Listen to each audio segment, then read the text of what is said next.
Welcome to the Kriya Yoga Podcast, a source of inspiration and actionable education for those inspired towards the goal of enlightenment through yogic meditation.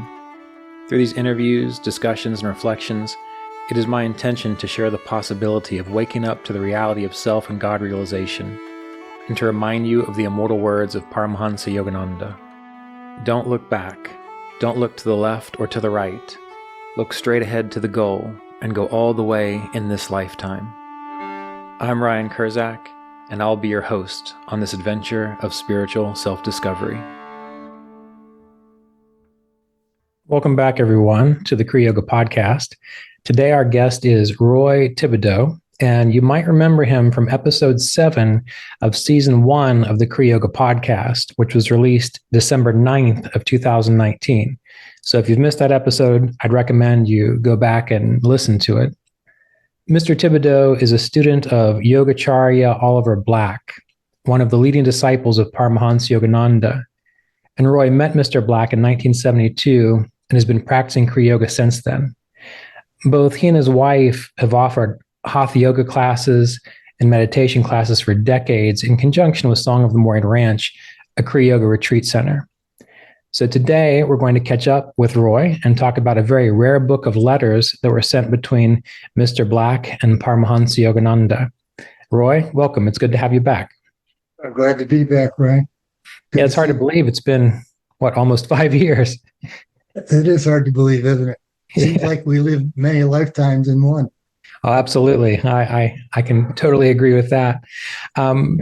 So today we're going to talk about this book that is a series of letters between Oliver Black and Paramahansa Yogananda. Can you tell us what the title of that book is and what it's about? The title is My Dear Oliver.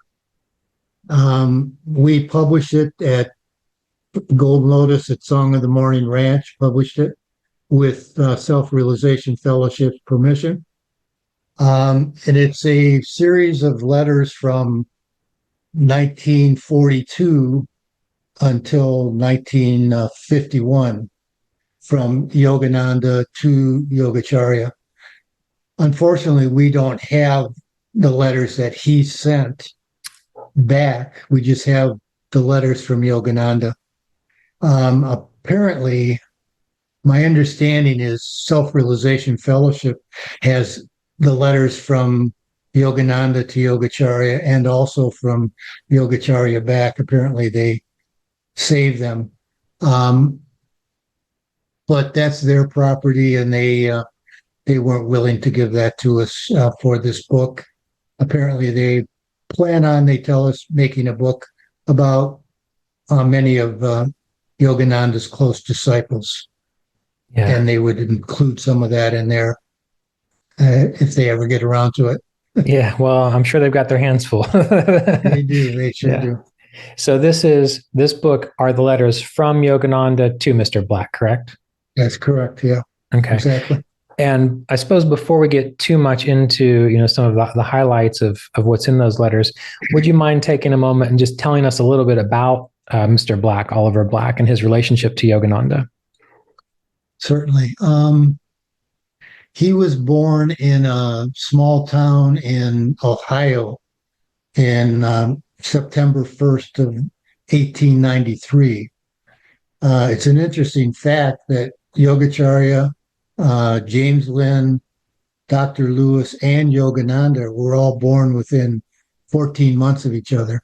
Yeah. You'll notice Yogananda was born also in 1893. So you can see kind of a group of souls that came back together for this work, with 3 of them born in the United States. Yogacharya, then his family moved to Indiana, and they were pretty poor people. And so he had a real poor upbringing. And when he left home, he moved to Rockford, Illinois, and he worked for a carriage maker. And that was kind of at the beginning of the automotive industry, right, in the United States, in Detroit. And so he saw an opportunity and he moved to Detroit. And he worked for a carriages and automobiles have a lot of similarities. So he worked in the automotive industry and eventually, not sure exactly the year, he started his own business, which became very successful. It was called Peninsular Metal Products. Uh-huh. But he was married. He had 2 children, a son and a daughter, Robert and Phyllis. His wife's name was Ethel. And he didn't meet Yogananda until he never really was. It's funny how he would be sometimes. He never really specifically said the year, but he said he met him just before he was 40. Okay. So it had to be 32 or 33, 1932 or 33. Right. And it's an interesting story, actually, how they met. Yogacharya had actually met a yogi before Yogananda named Rishi Grewal, who was from India. And Yogacharya was, because of his past life's history, was interested in these things. And so he went to meet him when he went through Detroit. He was mostly a Hatha yogi at the time, and he was going to teach Hatha yoga in Detroit. So Mr. Black went and met him. He did him a favor in helping him with his classes. And the Rishi Grewal always remembered that. And he had a ashram in Santa Barbara, California. And he kind of was like a traditional yogi in the Himalayas. He lived in a cave in Santa Barbara. And he had some yogic powers, and he actually taught Yogacharya how to find minerals under the ground. And he used that he was able to find oil in the ground. Wow. And he was never really very able to use it for himself, but he did help James Lynn. James Lynn was already fairly wealthy through his insurance empire, but he was good friends with James Lynn Rajasi, and he got a oil derrick, and he followed him around, and Yogacharya would tell him where to drill, and he would drill and hit these oil wells. And of course, part of that is used to fund SRF even today. Right. But then in 32 or probably 33, Yogananda happened to be in Washington, D.C. on the East Coast, and he was on his way to go back to California. And he was getting ready to get on the airplane to fly back, and the flight would have probably took him through Indianapolis, probably, Yogacharya said. But Divine Mother, as Yogananda always referred to his intuition and her voice, told him to go to Detroit. So he changed his plans and he flew to Detroit. And when he got to Detroit, he didn't know why he was there. So he found a phone book, of all things, and he started running his finger down the phone book through the names. And then his finger stopped at this point, and it was this woman's name. Her name was Maud Emerson. And he didn't know her, but he called her. And when he got her on the phone, he introduced himself, and she said, "Oh, that's interesting. I have a fellow that teaches yoga and philosophy in my home." And Yogananda says, "Well, I need to meet that man." And it turned out to be Mr. Black. Wow. Well, I don't remember hearing that before. Maybe you told that story already, but still that hits me. That hits me in a way. That's amazing. So then he spent I was never clear, because sometimes, he was maybe change his story just a little bit, whether Yogananda stayed for a week or 2 weeks, and he stayed in the Book Cadillac Hotel, which was one of the nicest hotels in America at the time. Right. And they spent nearly 2 full weeks together. And he said he taught him about meditation. He gave him Kriya Initiation. He taught him many healing ways to heal people and that kind of thing. Wow. And then he went back to California, and that's when they started their relationship. Right. But now these letters in the book don't start until 1942, I think, or 41. Okay. I don't know if there were letters in between that time or not. We don't have them if there were. Right. Right. Wow. Yeah. You may have told that story before in the previous podcast, but I didn't remember it. And that's just amazing. Just going down through the book and finding a name and then having that kind of connection. And then, Mr. Black goes on to create the Song of the Moraine Ranch, correct? Yeah, he didn't do that until 1970. Oh, okay. Okay. When Yogananda passed on 52, I think, he was a center leader in Detroit, and he'd made him a minister and authorized him to give Kriya initiation. And Yogacharya went through a few places, but for the most of that time, he held the services in the Detroit Institute of Arts, Okay. which is a big museum in Detroit. And he had it in what they call lecture hall, which is like a small auditorium with about 200 seats. Mhm. And then about in 1969, they expanded to the main auditorium, which holds several hundred. And he used to get 300 to 500 people every Sunday at his meditations. Yeah. And beforehand, he would have a hatha yoga class, and he would have a Kriya review class and a lessons class. Right. And then later after the service, they would go down and they would have he called it their fellowship time, where they might have coffee and tea and snacks, and they would, there'd be a social time. And then as time went on, he would speak more informally about spiritual things. Right. And we have a lot of those recorded because we had a woman who was a freelance writer for the Detroit Free Press, and she would record them on a cassette recorder. We're trying to clean them up right now. I'm involved in that project to make them more easier to listen to. Because in the originals, there's a lot of background noise. There's a lot of people clanking spoons and forks against the cups and saucers, and even Yogacharya, she would put a cassette recorder in the middle of the table in front of him, and sometimes he'd turn his head to speak to someone else, and it'd be hard to hear him. Right. Well, that's wonderful too. I mean, so this is something that's in that you're currently working on, a project you're currently working on? We have 7 of them done. We have about 100 of hours, actually. Yeah. We have about 7 cleaned up. What we do is about 3 times a year now. The next one we're going to do is at Christmas time.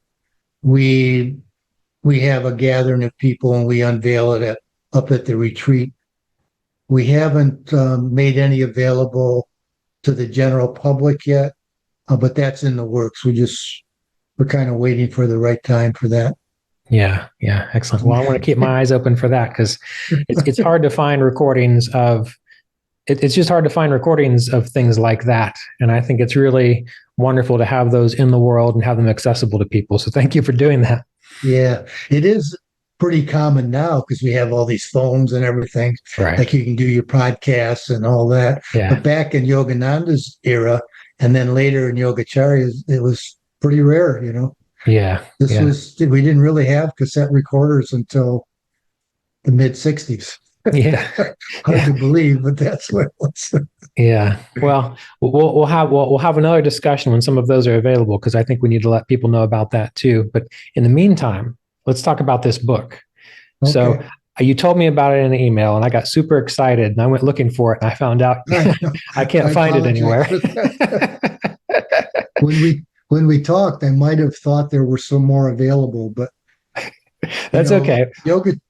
Yogacharya was always one of their ministers till the day he died, SRF, and he never really wanted to destroy that relationship. And so we take the same tact with the retreat. Right. Some of us on our own personal lives is different, but with the retreat, they're trying to keep that relationship. And so they asked SRS permission to publish this. Yeah. And their stance is those letters, because he was a minister of SRF, those letters actually they feel are their property.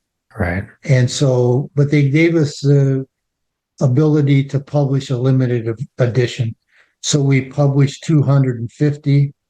And of course, we sold them all out almost immediately.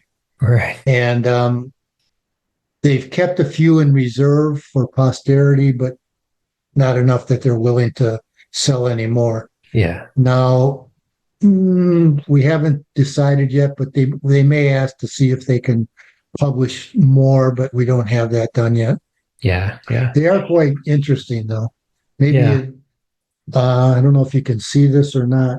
They did a nice job with the book. The front cover is this picture with Yogananda and Yogacharya. And it just so happened, we don't have many pictures with Yogananda.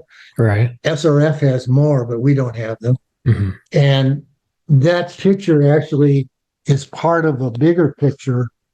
I don't know if you can see this. There with, you go. Yogananda, Yogacharya, Rajasi, and Dr. Lewis. Uh-huh. And we just crop it, so we just have Yogananda and Mr. Black in it. Yeah. So as you were going through that, or when you were going through the letters, was there anything in particular that stuck out to you that you weren't expecting?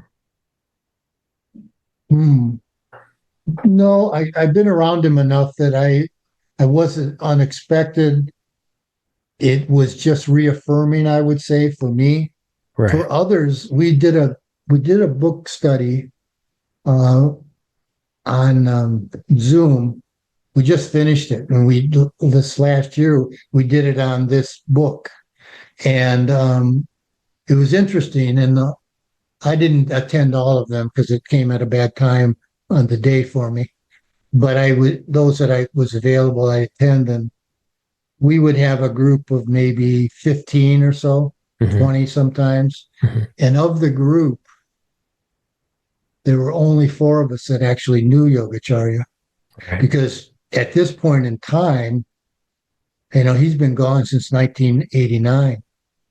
And so most of the people, even at the retreat these days, have never met him. They just heard about him through stories from us.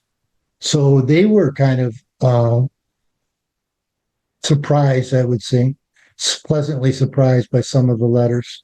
Yeah. But we know how devotional Yogananda was. So a lot of that is expressed in his letters. Yeah.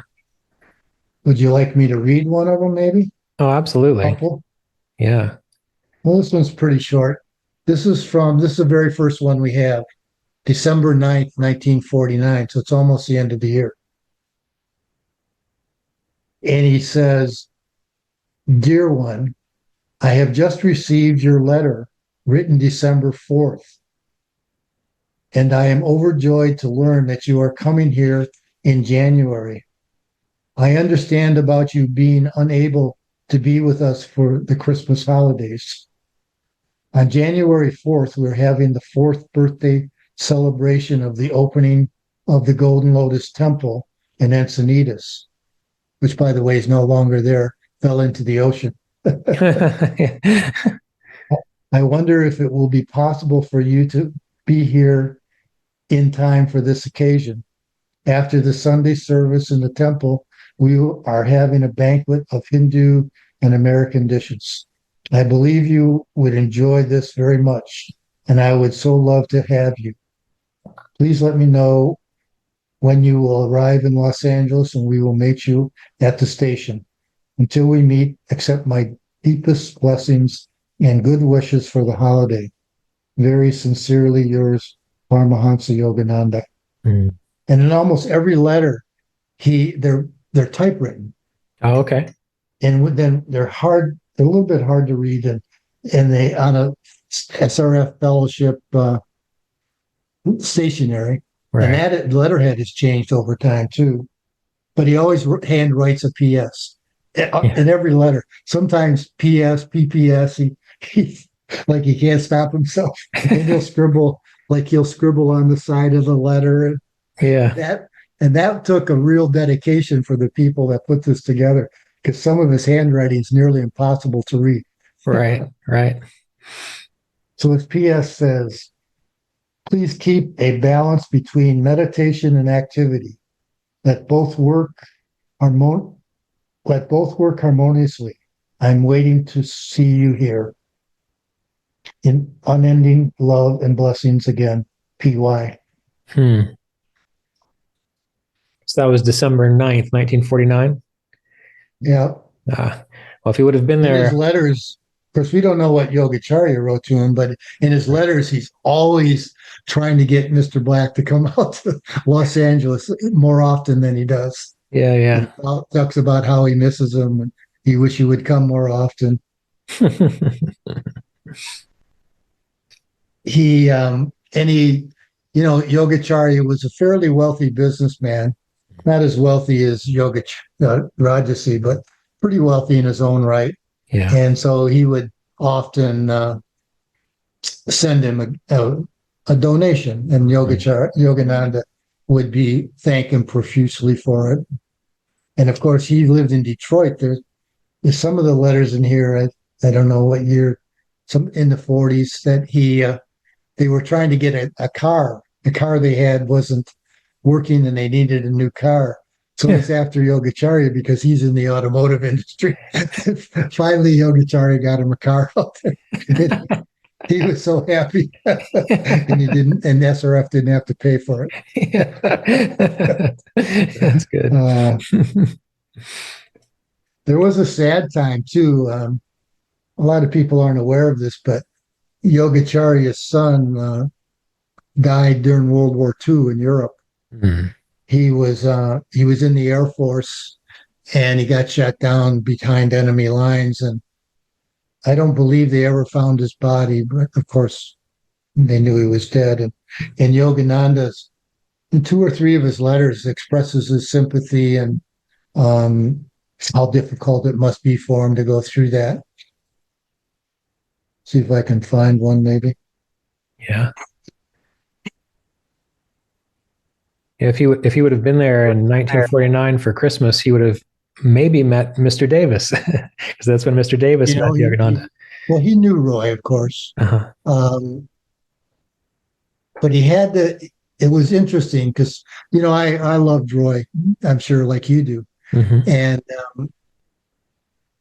right at the end of Yogacharya's life, he told Roy he could come to see him at the ranch. And Roy stopped in the Detroit area on his way up and did some sort of workshop at a Unity church in the area. And while he was there, he got a phone call from someone I know, Irmgard Kurtz, who was kind of like Yogacharya's right-hand woman, that Yogacharya had passed. Oh, no. So he didn't get to visit with him. Yeah. But he did come up for the memorial service. And, of course, SRF sent out a nun also. And it's funny, I read the eulogies from both Roy and from the nun, and Roy's was much more expressive and much more complimentary than the SRF's nun. Yeah. Well, Mr. Black was Roy's older brother disciple. So if he was born in 93, there was quite an age difference there. Yeah. Well, he would be like, he was Yogananda's age. Yeah. Right. So he wasn't his guru, but, he was like an uncle. Absolutely. That's what I said to Roy. I laughed when he ordained me. He asked me, I said, if he would ordain me under one condition. And he said, well, what would that be? And I said, well, that you ordain me under Yogacharya Oliver's authority. And he kind of pulled back for a second. He said, well, of course, I wouldn't consider any other way. And when I would call him on the phone, and and we would talk and laugh and have a conversation. And I told him, I said, you're like you're not my guru, but you're like my spiritual uncle. Right. And he would laugh. Yeah. He was so gracious, wasn't he? Yeah. Yeah. He was the best to me. Yeah, that's how I feel. Of course, I had a little of that with Roy too. Yeah. But, Yogacharya was my guru, so that's kind of a special thing. But Roy Davis was pretty special to me too. Yeah. Yeah. Good. The last time I saw him was down there with Marianne, and I took one of our students, and he gave out of his heart. He gave us, he had these little ivory-like statues of the gurus. Right. He gave Marianne and I a set that we still have in our meditation room. Do you remember when that was? Do you remember what year that might have been? I think it was about 2 years before he passed. Okay. So when he was 22, is that when he died? He passed in 2019, so maybe it would have been 2017 or 16. Yeah, yeah. I could look it up. I have it. But yeah, it was around that time. Yeah. And again, he was just so gracious. It was the first time. Can I tell you a little story? Yeah, absolutely. About Roy? I know we're talking about this, but the first time we went there was in 2009 or 10.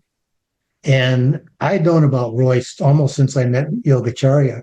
And I had a lot of his books, not all of them, but I had some of them.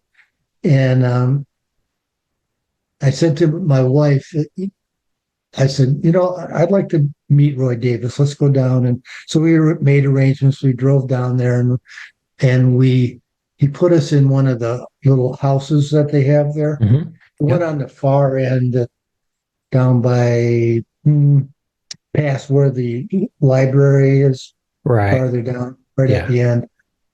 And so we were there. We got there after 5:00 the night we arrived. So everyone on the staff was gone, but they left the key out for us and a note where to go. So we went up and we spent the night, and we were up and, finished our meditation and stuff. And we get a knock on the door, and we open the door, and there's Roy's there. Oh, wow. And he says, "Are you awake? Do you mind if I come in?" I said, "Oh, no, that'd be great." Yeah. He spent at least an hour, maybe longer with us. And we just talked. And, I had some things that I gave him from Yogacharya, and he gave me a number of his books. And then we didn't see him the rest of the day, and we explored and we went around the area because it's a beautiful area. And then the next morning, the same thing happened. He comes 8:00 in the morning. Oh, wow. To the door, he comes in. So we talked again. It was fabulous, really. Yeah. Yeah. He always was an early riser and ready to go. Yeah. Yeah. And he's so gracious. He's such a great soul, really. Yeah. Well, I know, clearly he thought very highly of Mr. Black. He had a picture of Mr. Black up in the meditation hall. I'm not sure. I know that. Yeah. It was the only picture he had, other than he had someone from Japan that he liked. I forget his name. And he had a picture of Daimata too, I think. Right.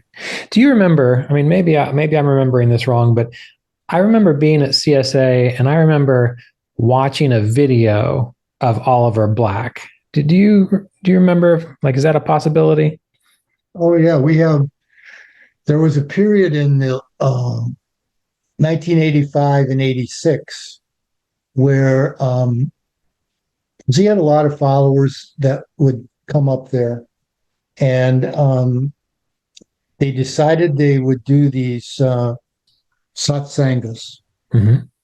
And in 1985, they did a series of 6 where we have a meditation area, we call it the lodge, and he would sit in a chair, and you couldn't see the audience, but you could hear them, and they would ask questions. Actually, the way they did it, they wrote it down, somewhat like Roy used to do. Yeah. He put them in a basket and he'd answer them, and somebody wouldn't answer. Right. But we did a series of 6 of those in 85, and each one was between 45 minutes and an hour long. And then it was like from January through June. And of course, the summer months up there are the most busy with guests and things. So then in 1986, what they did is the fellow who recorded them with his video decided they would spend some money and get a better one. Mm. So they went from a 8mm to a 16mm, and they recorded another 6 of them. Mm-hmm. And we still have them. We used to sell them up there, and they were at like VHS, Right. So I got the equipment and I digitized them all. So now they're in a MP4 format. Right. And I sell some on my website. They're doing so much with the editing software now that I think we can clean them up a bit. Yeah. Because the first set in 85, they're not as good a quality, so that jumps a little bit and the colors are a little bit off. So I think we could fix that up. But we have 12 or 13 of them. So those are available now, or they're going to be in the works?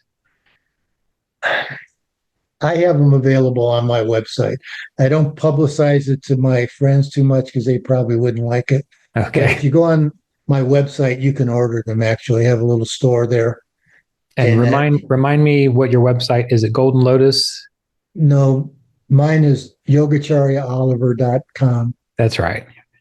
Yogacharyaoliver.com. There's a store, and I just redid it because they changed the software. I go through GoDaddy, and they made it so I could make them available. You can download them as soon as you purchase them. You can download them, the MP4. Right. If you're going to do it, though, there's, like I said, I think there's 12 or 13. If you do the later ones, the 1986 ones, they're a little better quality. And many of them they're not completely duplicates, but he tells the same stories throughout, Right.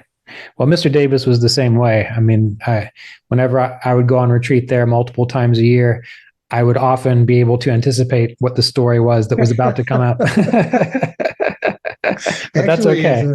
As a follower, it's almost comforting. It is. And, my sense was always there's something in the story that I might have not gotten the first time, or it just allows me to stay, attuned to what Roy was trying to share. So I'm sure Mr. Black was the same way. Yeah. Plus, as they get older, I suppose their memory wanes a little bit. And so they have their pet stories and their teaching stories. Like you say, there's something that they're trying to get across to you. Right. And so they just tell those again and again. Yeah. They might alter them a little bit, based on their perception at the time, but basically the same stories. Well, as a teacher, I'm sure you know this too, that sometimes you just forget who you've told the stories to. And so you just tell them again. Well, plus in your spiritual life, when you're teaching or talking to newer people or students, they kind of want to hear the amazing things, but as you go further on your path, you begin to realize everything's amazing, but not everybody sees it that way. That's a great quote, actually. Yes. So I have a real good friend of mine that lives in Sacramento now, and he and I are working on these audios, cleaning them up. Uh-huh. We have the software, and we talk every Thursday. Today, actually, later today, and we were on the staff together. I was on staff at the retreat from 72 to 75, and he was there with me. He was from Chicago. And so we have this great friendship, and he looks at Yogacharya as a guru as I do. And we have this one story that we share together that's really, it's a funny story. I won't tell it to you because there's some off-color things. Okay, you can tell me later. people wouldn't appreciate. But it's funny. We remember, we just talked about this 2 weeks ago. We remember the basics of the story, but some of the details, we don't remember them the same. Right. And we both had the same experience. And like he said, there was these two people involved in this experience, and I don't remember them being there at all. Right. I'm sure he's right, but I don't remember that. Yeah. It's interesting. Yeah. So of the letters, do you have any favorite letters within the book? Well, my favorite, because it helps me to justify what I do, Okay. is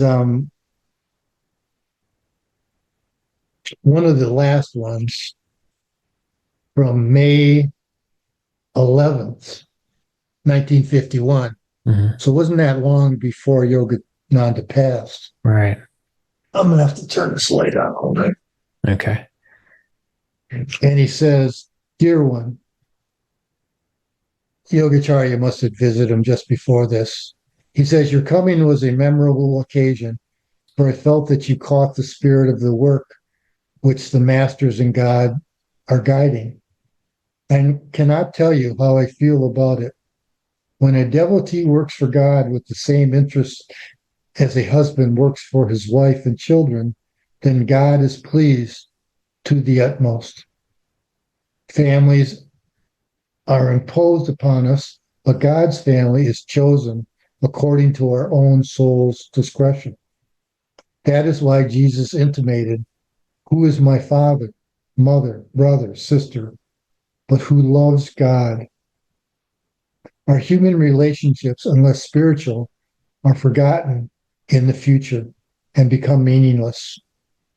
Our divine relationship with our families or divine families become immortal. That is why no one's love is real unless it is spiritual. Only by loving God we can love others with his love in an interesting spiritual way. And then he makes some personal observations. He says, I'm happy that you like the SRF Lake Shrine and that you tuned in with Stanley. I see all these contacts reflected in your recent efforts to spread the cause in Detroit. So it is good not to stay away too long from the Mother Center. I see that your promise to me for enhancing the work in 2 years has quickened. From now on, and you did not want wait for the 2 years. Of course, it is less than 2 years now. Are you smiling? He says the Detroit Center looks like the Taj Mahal. And I'm pleased that you chose such a place for the center. He's speaking to the Detroit Institute of Arts. The main center should be in a centrally located place like this, but the retreat should be away from the heart of the city, on the outskirt of the city, the yogis say. In this transitory convasary of life created by God, it is so wonderful to find brother souls like you who are willing to work for God and thus find the meaning of life and abide in his wishes, ultimately enter into him. Others who come to fulfill their desires have to roam on, encountering endless suffering, such is the law of God. I was very glad to receive the Detroit Center announcements and to see that everything is being patterned according to the organization. The leaflet is brilliant and the subjects selected by you are very well chosen. Please make more ministers like yourself. That's the phrase that I always hold dear. That, of course, he couldn't do that because after his passing, Yogananda's, the monastics took over and they wouldn't have allowed him to make SRF ministers. But I always take heart from that phrase there that Yogananda really told him to make ministers. Yeah. He said, they will come and we will help build a new world. Even though its growth may be slow, SRF is marching on. Detroit, being in the center of the United States, is a great opportunity to draw true seekers, both from the East and the West. I would like no better than you to carry out a sub-headquarters there. With your organizational power, you can do something much greater, much more lasting, and much easier, and much more secure than the present-day business organization in which one works to pay taxes, ruining his health and happiness. Mm-hmm. Please remember me to Mrs. Black. I enjoyed having you to dinner in my room so much. I hope you won't stay away so long this time. These days are precious days for all of us. We are planning another convocation this summer, which you will hear about soon. I am now at my desert retreat for some time. All my love and blessings to you. Very sincerely yours, with all my love, unendingly, Paramahansa Yogananda. P.S. You have much pleased me,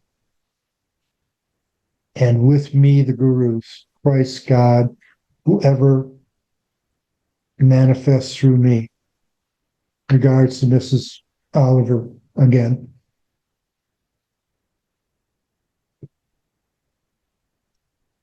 It's interesting. He still had his business going then, but it was close to the end of his business because Yogananda told him, he said, you're either going to have to give that up or it's going to be taken away from you. You're going to be forced to.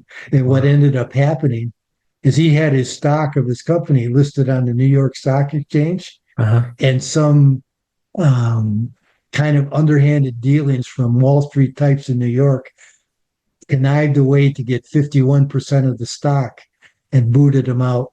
Oh, what year? What year? I think so was that around the same year that this letter was written, or was that later on? Yeah, it was just right around this time period. I don't know if it was 51 or 52. Yeah, but it happened before Yogananda passed, so Yogananda made some comment about it. Yeah, that really is a beautiful letter. Halfway through, I think I teared up a little bit just listening to you read it. Yeah, me too. Yeah. And I'm very emotional today. My mother died yesterday, so I'm sorry. in this emotional state. Yeah, but she had a long life. She was 97, and she wasn't doing very well the last few weeks. So she died peacefully in her sleep, so it was good. Yeah, well, I'm sorry to hear that, but I'm sure she's being greeted by Yogananda. Well, I hope so. She wasn't into that, but she was a good Catholic. Yes. Yeah, just a quick story about Roy. A year or two when I first started going down to visit with him, there was a woman on the retreat who hadn't really learned a whole lot about Kriya Yoga yet, and she asked who the pictures were up on the altar. And at that time, Jesus was right in the middle. And me being young and kind of sarcastic, after she asked that question, I said, well, who's the guy in the middle? Which was Jesus. And Roy said, well, a good Catholic boy like you should know his hero, which I thought was funny because I didn't know he knew that I was Catholic. So it was a funny. I didn't know you were Catholic either. Well, you can't tell by looking at me, but yeah. It's a funny thing, based on, I was raised Catholic, and I would say from a Catholic standpoint, I was a pretty good Catholic till I went to college and started to learn about more things. And then I got into Edgar Cayce, and then finally read the autobiography of a yogi and met the Yogacharya. And even today, if someone asked me, are you still Catholic? I would say, yeah, sure. Why not? Yeah. Well, you know what? From yoga, you know more about Christianity than most Christians, especially most Catholics. Yeah. And my grandmother, she was always on to me about that, but she always decided that since I was raised Catholic and I was baptized, I'm okay. You're okay. You're going to heaven. Yeah, I'm okay. Well, I'll go somewhere, but anyway, yeah. Yeah, that's a I beautiful didn't know letter. Roy had Jesus on his altar. He didn't when I went. And I always, from reading his books, um, what was his autobiography called? Paramahansa Yogananda, as I knew him. Was that the No, one? the one he had an autobiography. I know which one you're talking about, and I can Yeah. see it in my mind, but I can't remember. It had a blue cover. Yeah, I always liked it because he mentioned Yogacharya in it. But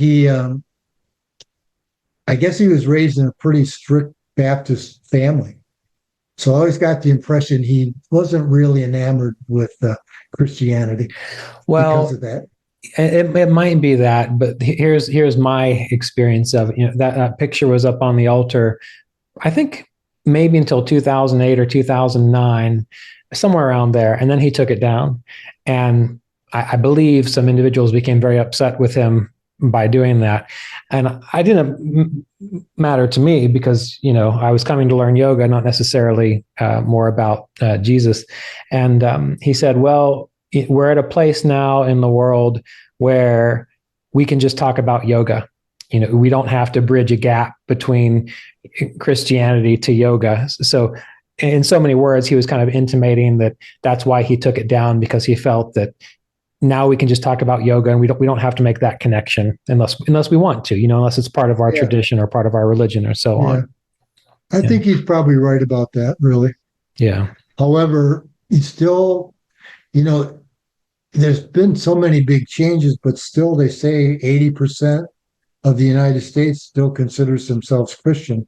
Right. And I've had people come, we just follow we change it a little bit from the SRF. I don't like the way they mix up the pictures. We just put it in a straight line. Right. But we include Krishna and Jesus. And we had a couple of people say they would have probably not come back if we hadn't had Jesus on the altar. Right. Well, it goes both ways, because some people don't want to come because they're trying, they're looking for other ways of kind of relating to God, and they've had some difficulties with the tradition. Yeah. So, well, you know what? You can't please all the people all the time. No, that's true. That's true. Yeah. So you mentioned with that letter that you just read that was very affirming for you. Do you mind maybe saying a little bit more about that? Well, I mentioned a little bit that, Yogananda said that in that letter. Uh-huh. And the SRF actually let us publish that.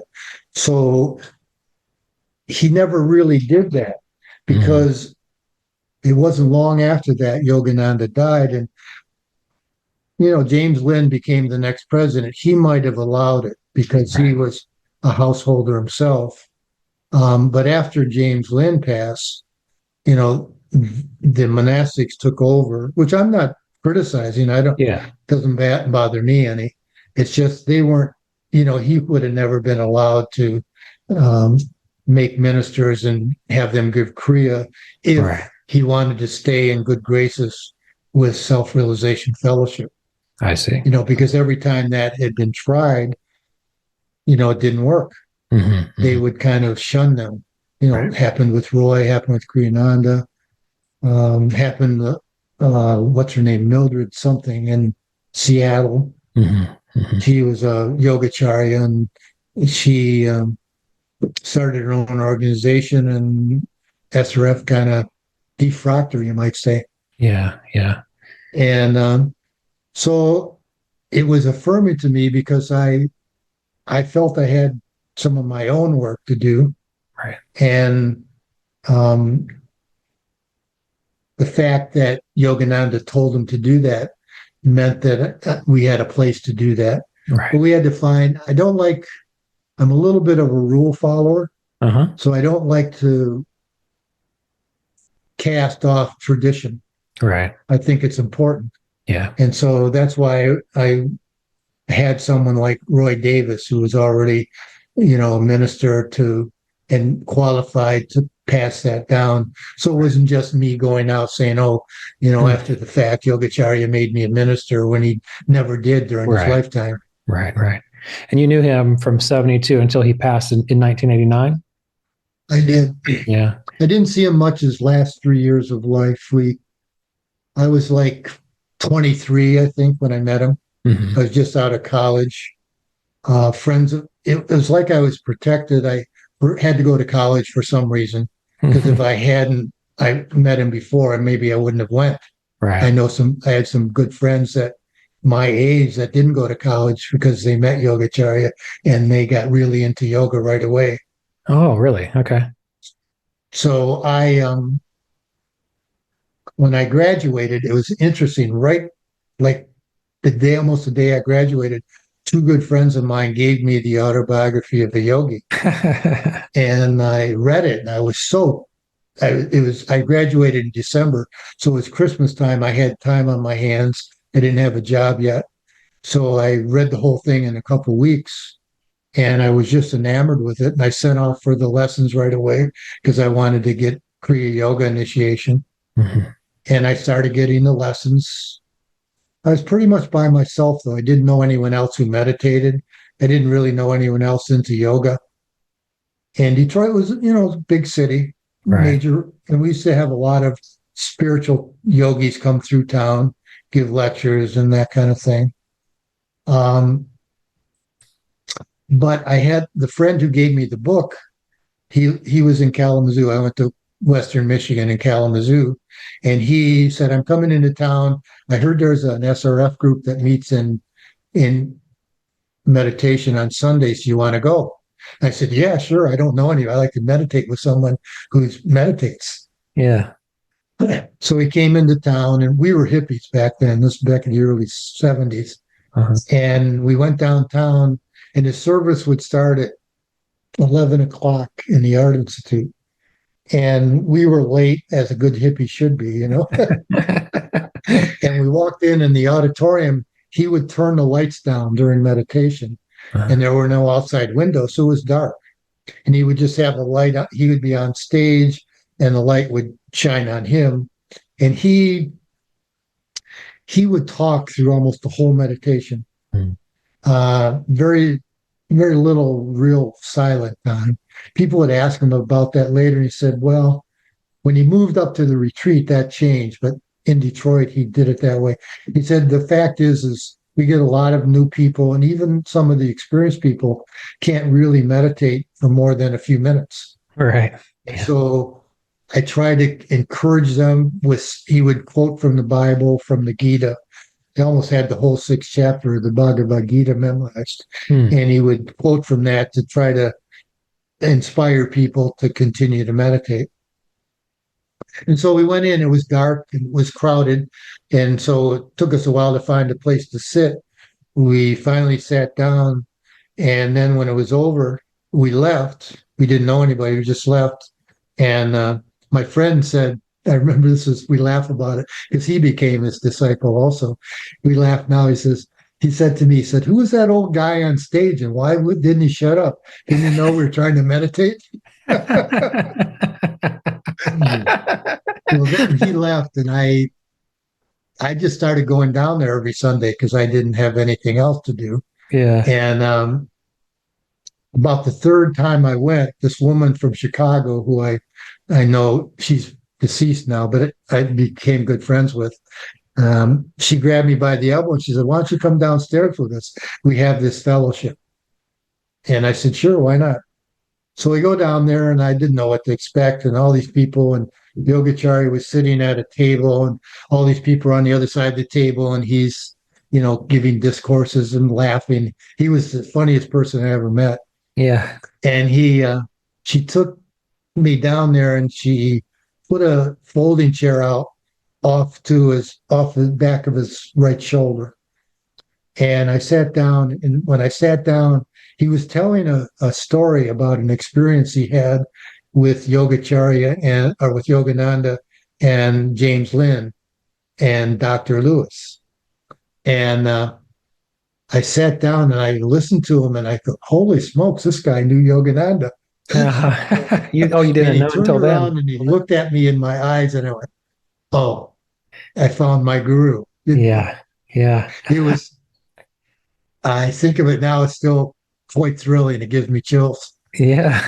I can feel it.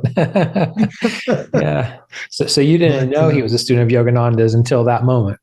no, I didn't. Yeah. I never heard of him before.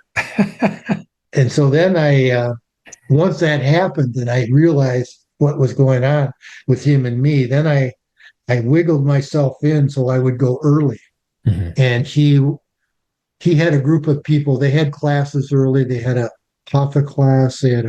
He would do a Kriya review class on the technique, and he'd have somebody else do a lesson class. And then he would, he always he used to write his own lessons, but once SRF came out with their Sunday services, he just read those. Yeah. And he would practice, which he didn't really need, but he did it. He'd take this guy and he'd read it to him to see he was all right. And then he would come and sit behind the curtain on the stage. And I would help with the lights and the sound system. So I get there early. And then the fellow's name was Bob Green. He's deceased now too. He would take a chair. Mr. Black would sit behind the computer for 20 minutes to a half hour before the service, meditating. And Bob would get a chair and he'd put it up behind Mr. Black. He'd say, "Go meditate with him. Go meditate with him." So I get to sit these 4 services behind him and meditate with him. Yeah. That's It's great. terrific. Yeah. And then I wiggled my way I wanted to go, you read the autobiography and you want to have that experience like Yogananda had Right. with his guru. And so I wanted to get up to the retreat because he'd opened it in 1970. And so after my first Kriya initiation, which he did annually in June, and then he closed down the Sunday services and he would go stay at the retreat for the whole summer. Mhm. And so before he left, I got up the courage and I asked him if I could come and be on the staff. And he said, "Well, what can you do?" I kind of, I'm a college, I didn't know how to do anything. Right. And I said, "Well, whatever you need." And he says, "Well, we have enough of those kinds." And so he turned me down. And then he was gone for the summer. I went up one weekend, the 4th of July weekend, but I had to work and, try to pay my rent and buy food. So I didn't see him again much until he came back after Labor Day. He started up the services at the Art Institute again. And then I was back in my routine. I would help with the lights and sound system. And I kind of got the hint from him what I needed to do to get up there. So during the summer, I took a correspondence course to become an electrician. Oh, okay. And so when he came back in the fall, I was kind of prepared. So I asked him again, and he said, "Well, what can you do?" And I said, "Well, I was taking this class to become an electrician." And he interrupted me. He said, "When can you come?" And I had some affairs to clean up. So I went up there on Christmas Day, 1972. Wow. And I didn't know how to be an electrician, but you know what? I learned while I was there. Yeah. And you didn't electrocute yourself or others in the meantime. And I became the licensed electrician. Yeah, that's good. Yeah. So he was a businessman, and I would take from that he was probably very purposeful in how he thought you should approach your life in yoga. It was very practical. I have to say, I mean, I had a great father. He died kind of young, but he provided for the family, worked hard. He had a trade. He was a tool maker in the automotive industry, but he wasn't the example. He was an example for me, good one too, but not like Yogacharya. I looked at him as my spiritual father. And I will say that he actually taught me how to be a man and a spiritual man, So I learned my lessons, and I wasn't inspired to be a monastic. I know when I was Catholic, I thought about becoming a priest for about 2 seconds. And I knew that I wanted to be married and have a family. Yeah. And even though I got seriously into yoga, I still knew that was my path, and he was my example. Right. I honor Yogananda. He's my Param Guru. He was unbelievable, but I didn't have the inclination to be a monastic. In fact, I think most people don't actually. Right. And when you try to put a square peg in a round hole, you have problems. Yeah. Yeah. So just out of curiosity, when you said he taught you to be like a spiritual man, sometimes when we work with people, there's an idea of what it means to be spiritual, and sometimes it seems a little loose or a little undisciplined. So I'm kind of curious if you could just maybe say a little bit more about what that term means to you, or what does it mean in general for someone to be maybe spiritually mature? Maybe that's a good way of looking at it. I want to preface this by something I see in some of the younger people that come onto the path, particularly up there, and they get involved with the retreat, is a lot of them. And I think this was even true when I was a young man. You think, oh, I'm just going to be spiritual, and you forget about the practical side of life, and you just become kind of a lazy person. And you don't do your dharma, as the Hindus call it. That's a big deal as a yogi. Yeah. Most of us have the temperament like Yogananda did, where we can meditate 4 or 5 hours a day. We're just not going to do it. Right. And so you have to have something constructive to fill your time. And if you're a householder, if you have a wife and family, it is really your duty today women work a lot, but your duty to at least partially provide for the family. You have to live in the world. Right. You're not a monastic. You don't have a begging bowl. That's kind of frowned upon in our society. So, and he said, if you're a young man, back when I was and it wasn't as common for women to work outside the home. It still happened. My mother did it, but it wasn't as common as it is today. Yeah. And so he would say, and it wasn't common in Yogacharya's world at all when he was raised, he said, well, you got to get a skill. You got to have something where you can provide a decent living for yourself and your family. Right. And he taught me to do that and have a balanced life. That was his biggest example to me. Is, here was this unbelievably busy businessman. At one point, he said he had 1,500 employees working for him. Wow. And think of the pressures of that and on your time. But yet he found time to meditate, his Kriya techniques, and become really one of the great yogis of his time. Yeah. That's what he taught me. And I think that's lacking in some of the younger yogis today. They don't have a lot of common sense sometimes. Common sense isn't that common. Right. Yeah. I found Roy to be that way too. Yeah. I found that really common between Roy and Yogacharya. Yeah. He wasn't some pie in the sky type of yogi. He was really down to earth, but yet he had that, when you're around him, they had that sense of the power and the realization that they had, but they were down to earth people. Right. They fit into any setting that you could imagine. They would fit in, Yeah.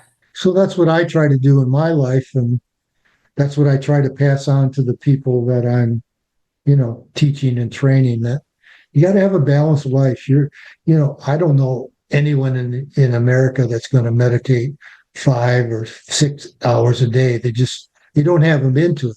And they're going to become lazy, and they're going to get in trouble. They're going to develop bad habits. Well, it's not even that. It's they might be able to sit for long periods of time, but even then, are they actually engaged in the process? That's right. That's right. Yeah. Because in the beginning, it's mentally tough. Later on, it becomes easier, but in the beginning, it isn't easy. Right. And it's mentally tough, and it wears your mind out a little bit if you do more than you're capable. Absolutely. And then you go down roads you don't want to go down. Right.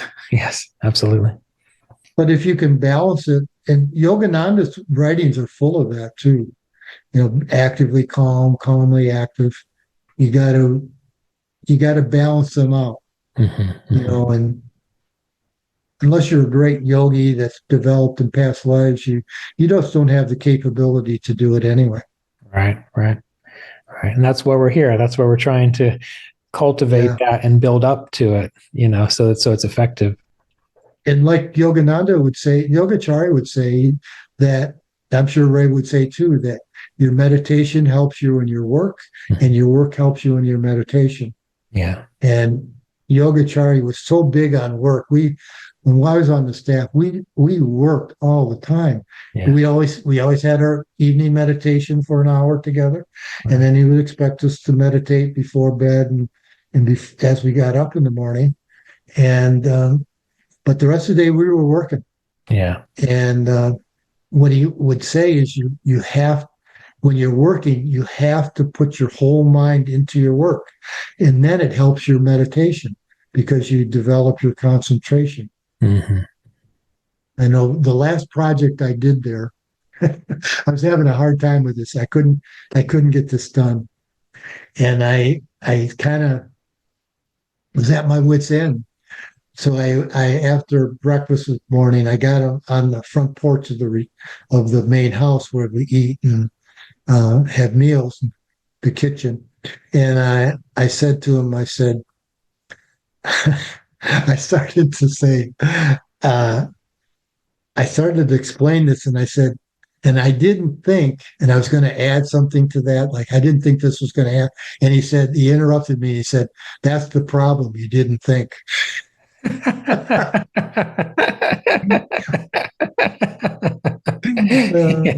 Another time I was in the basement, I was changing a electric panel with old fuses, and I changed it to circuit breakers.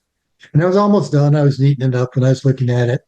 And it was in the basement of the main house, and he kind of snuck up behind me. I didn't know that he was there. And he said something to me and kind of startled me. And he said, well, your concentration on your task was good, but he said, you still have to be aware of your surroundings. Yeah. That's very good. It was a good teaching thing for me. Yeah, that's great. I'll tell you one more story. This is one of my favorite things because it says so much about who he was. He used to dislike trespassers. We have 800 acres. Right. And the main road into the house is about 1.25 miles long. And we used to get a lot of trespassers, and it wasn't even developed as much then as it is now. And they'd come in undetected till they get to the river and the main house, and he would have us throw them out. He said he's trying to establish a vibration there, and they would start to ruin the vibration a little bit. And then it was like he was teaching us to be men again. So he would have us throw them out after a while. First he did it all. And that's one time he was on the front porch again, and this trespasser was there, and he was just yelling at this guy, reaming him out. And I'm standing behind him off his left shoulder. And I'm watching him. I'm going, "Oh, isn't this interesting?" And he turned around at me and he winked and smiled. And he went right back at that guy. Oh my God. Think of the inner control he must have to do that. Yeah. Where at 1 second, he's just yelling at this guy and giving him the business. He turns, and next second he winks and smiles at me, and then he goes right back at him. Wow. Well, I think that's pretty clear that he was demonstrating, that maybe he really wasn't angry. He was just trying to get his point across. Absolutely. Yeah. That's right. Exactly. He wasn't attached to any of it. Absolutely. He was just doing what he needed to do at the moment. Yeah. Without attachment. That's exactly right. Yeah. At least that's what I took away from it. Yeah. That's good. Good. Well, I still can't quite do that, but I'm getting closer. Yeah.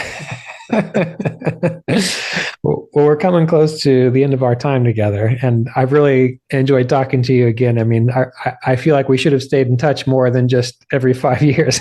Yeah. So, but before we finish up, though, do you have any final letters you'd like to read to us? Or what would you like? Let me give you in the table of contents, they give you a little preview. Let's see here. anyone that you might think would be maybe a good closing sentiment if there's a letter like that? Here's one from September 23rd, 42. The byline, we'll see if it relates. It says, meditate deeply each day and mentally dedicate your life to God. Mm. That might be a good one. Yeah. They're all good, really. Yogananda was so full of, God that everything was good.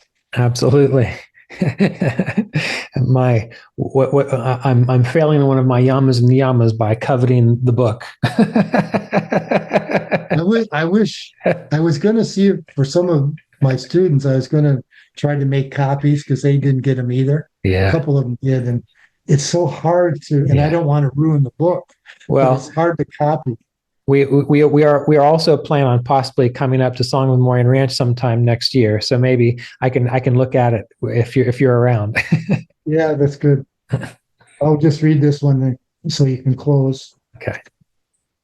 Dear J. Oliver Black, dear one, please forgive me for not writing to you sooner. I have been extremely busy every day working at the new church on Sunset. That's a Hollywood temple. Mm-hmm. I am now giving classes there each Sunday evening, and next week we will have the initiation. I wish you were here now. It was very thoughtful and generous of you to send a contribution to be used for the first service in the new church. What you have given has been applied against outstanding bills, so now you must feel that you have helped in the building of this beautiful church of all religions. I'm so anxious to have you see it and wonder when you will come again. Mm-hmm. It would be wonderful if you could come around Christmas holidays. Mr. Lin is here for a few days. I have given him your message and he was deeply pleased. He too hopes to meet with you for meditation and discussion. I am sending you a copy of the physical exercise instructions, which I promised you when you were here. It makes me so happy to know that you are faithfully working toward your own spiritual, mental, and physical perfection. Meditate deeply and each day mentally dedicate your life to God. Greatest peace and happiness comes to him who lives to please God above all lesser duties. With unceasing blessings and love, I'm very, very sincerely yours, P. Yogananda. This is interesting too. At this point now, you know how the person who types the letter puts it says PY:FW, Faye Wright. Oh, Type this out. Yeah. Dear one, when will you be here again? The new church inside is most beautiful. Sometime you must see. Please write often and continue your tuning in with me, stronger and stronger. Deepest love, ever yours, PY. They're all kind of like that, though. Yeah. At the end, though, it gets more. There was this connection with those, particularly those four, and some of the nuns too. But they had this connection, and it was so deep, you could just feel it in the letters, and to hear Yogacharya talk about it, like you say, it kind of chokes you up a little bit. Yeah, absolutely. Yeah. The love of the guru for the disciple and then reciprocated. It's such a indescribable thing, isn't it? Yes, yes. I mean, even just hearing you talk about Mr. Black, I can feel it all the way across the internet. And I can feel you with your feelings for Roy. Yeah. I mean, it's so obvious, Yeah. And Yeah. they're not the same, but they're the same. Yeah. And I mean, that is an interesting, not, I know we talked about closing up here, but I think that's an interesting thing, what you just talked about, because, we have relationships with our spouses and with our family and with our friends. And we have a relationship with a spiritual teacher, guru, spiritual mentor. And when that is clear, there's just something about that, like you said, it's indescribable. And even and you might experience this too, when I think back about spending time with Mr. Davis, I just remember, sitting in the chalet with him, drinking tea, or just being beside him. Like even bringing up those just those memories alone brings that same kind of presence into the space, and that is something. And it makes you know that he's still with you. Absolutely, yeah, yeah. that can happen. Yeah, yeah. Yeah. Well, I want to thank you so much for being here today. It was really a treat to speak with you. I had a good time with you. You're wonderful. Yeah.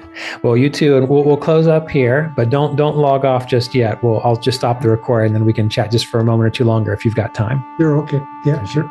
Yeah. Thank you so much.